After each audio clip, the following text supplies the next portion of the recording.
page turners, welcome back to the channel. I'm Matthew, the man with a hat who reads. And today we are looking at the month to come. This is my July TBR. We got a bunch of books here. We're going to hopefully get to them this month. I've got 10 here.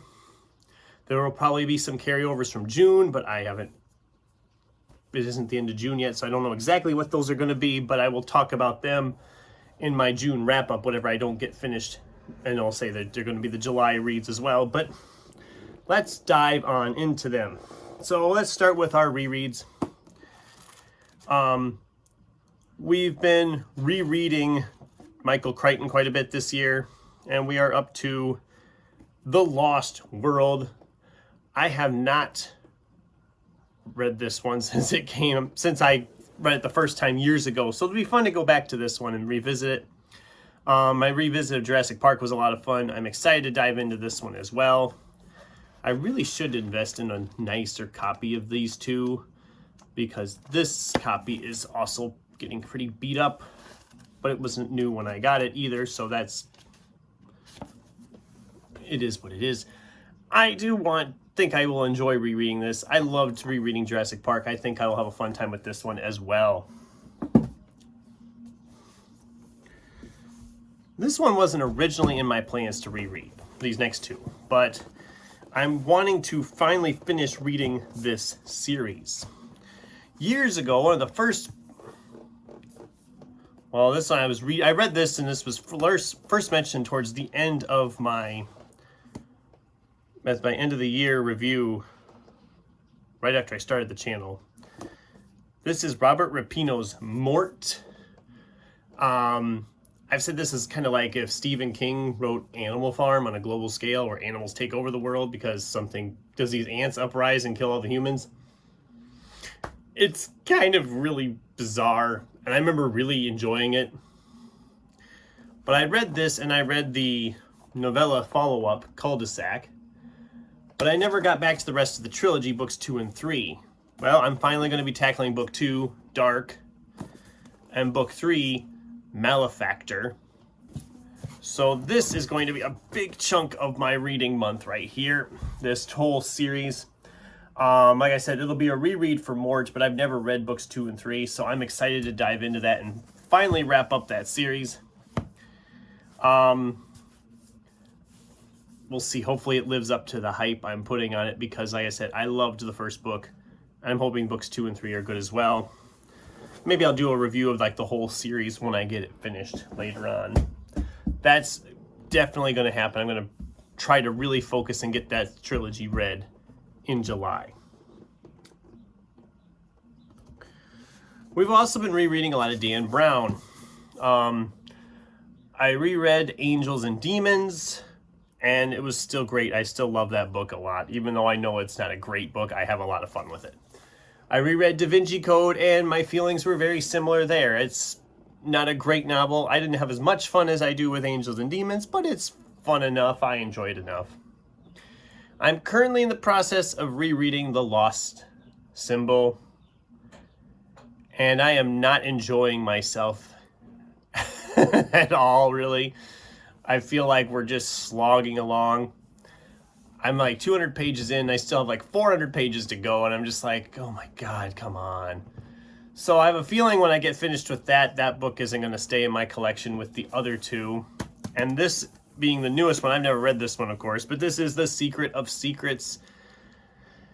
I am excited to read this one just because it's something new, something fresh. Maybe it's good, maybe it's not. It's been a long time, because what Origin was like years. It took like 6-7 years on this one, wasn't it? It's been a while since we had a new Robert Langdon novel from Dan Brown. So I am excited to read this one. Hopefully it hits me more like Angels and Demons and Da Vinci Code than what some of these other ones are, because my history with this series is interesting, because it seems like the farther into the series we got, the less I enjoyed them. Lost Symbol I had enjoyed the first time around, but it's been 16 years since I read it, and it's starting to show that I'm not liking that book as much as I thought I did. And I know I didn't really care for Inferno, and I liked Origin even less. So hopefully this will be a return to form. We'll see. We'll see what happens. If not, whatever. I realized as I was looking back over the years so far, I haven't read much horror. And I have a ton of horror books sitting around. And I'm like, oh, I'll save them for October of horror. But I can't read everything in October because I'm apparently not good. I'm not good enough for that. So I picked up one that's been sitting here for quite a while. Sin read this one, I know, and really enjoyed it when she read it. And I'm finally going to get around to reading Scott Leeds' Schrader's Chord. This is probably the thickest book I have for the month. It's like 400 some pages. Oh no, Dan Brown's is longer, I'm sure. It doesn't look longer, but it's got to be longer. Oh yeah. It doesn't look at him. The Dan Brown one looks thinner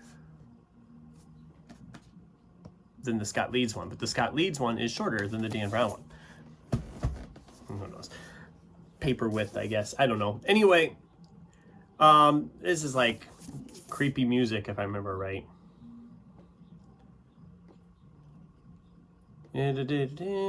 Charlie's sister and their two friends play the records and unwillingly open a floodgate of unspeakable horror. As the darkness descends, they are stalked by a relentless, malevolent force and see the dead everywhere they turn.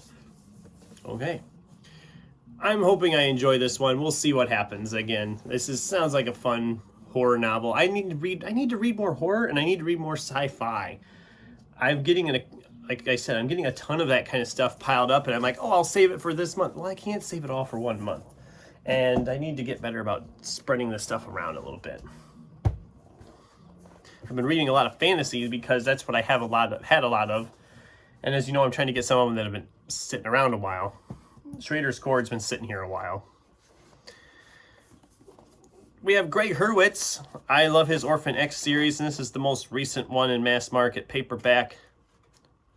Lone Wolf. It's a action thriller. Like I said, I really love this series, so I have a feeling I will like this one as well. This series has not really missed for me yet. 433 pages, but I'll probably devour this in like a week because I fly through those very quickly when I've read them. We have Barbara Ashford's Spellcast. This was $1 when I came across it, and it sounded interesting, like, let's see, like a summer theater company in a white barn, and there's magic-y stuff and mystery stuff. It sounded interesting. It sounded intriguing. I don't know. Maybe it won't be good. I don't know. This is the very definition, like I said, of a blind buy. When you pick up a book you've never heard of because it's cheap and it just sounds intriguing. We'll see what happens. Maybe it won't be for me. Also, just over 400 pages. We'll see. Maybe I'll love this. Maybe this will be like this big surprise, or maybe it'll be absolute garbage. I don't know. Then if I have time, we're going to dive back into Simon R. Green's Nightside novels. This is The Unnatural Inquirer. This is 246 pages, so this will be a very quick read as well if I get to it. I've been really enjoying this series, but again, I've been just kind of gotten away from it for a while, and it's time to dive back into it and get some of this stuff read. So let's see if I can I prep the money shot? I'm going to try. Come on. If I can get a hold of the books, that would help. All right, the money shot. So here we have my July TBR, the money shot, all 10 books I'm planning to read in July. I have a feeling it's going to be a good month. I'm excited to read a lot of these. I have a lot of different other stuff that's coming in I'm excited for. And I'm going to try to be getting back into the swing of things on videos. I know I seem to say that all the time. Like, oh yeah, this time I'm going to do it. Well, it's been crazy. I've been so busy. It's been so busy. I love doing this, and I'm just not I'm not able to focus the time in as much as I used to. I'm not getting videos watched like I used to.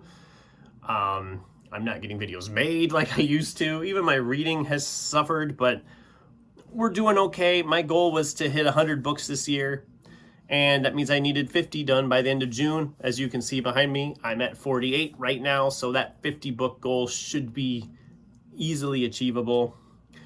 And yeah, so what do you guys think? Have you read any of these? Do any of these sound good to you? What's on your TBR for July? Do you have any big reading plans? I know there's some different reading things going on. I'd love to hear from you in the comments down below. Thanks for watching, and until next time, keep turning pages.